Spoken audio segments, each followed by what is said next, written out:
Polisi berhasil mengamankan terduga pelaku yang menabrak dan melindas seorang nenek yakni bernama Jarah, 71 tahun di wilayah Benteng Koto Besa atau BKB, Kecamatan Ilir Barat 1, tepatnya di parkiran depan KFC Palembang.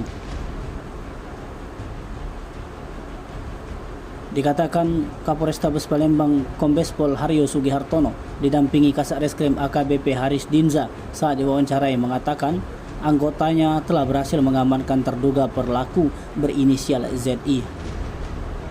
Terduga pelaku ini diamankan saat sedang tidur di rumahnya yang beralamat di Jalan Perintis Kemerdekaan, Kecamatan Ilir Timur 2 Palembang.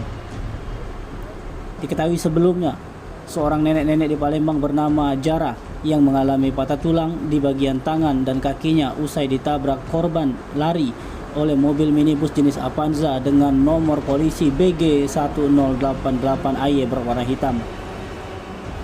Bahkan dalam kecelakaan itu, video sempat viral di media sosial setelah terekam CCTV. Peristiwa kejadian itu terjadi di wilayah BKB, Kecamatan Ilir Barat 1, tepatnya di parkiran KFC Palembang.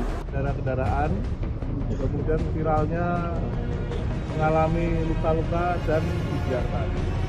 Dapat kami luruskan rekan-rekan sekalian. Yang pertama, terhadap pihak yang menabrak sudah kita amankan, sudah kita lakukan pemeriksaan, artinya sudah kita tangkap. Yang bersangkutan adalah seorang laki-laki yang berusia 61 tahun.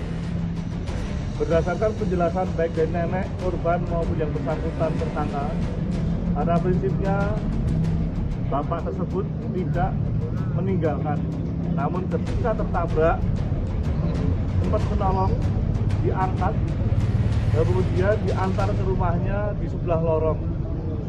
Karena nenek itu berpesan supaya tidak usah diantar ke rumah, nanti sampai anaknya marah, akhirnya dititipkan di tujuan becak.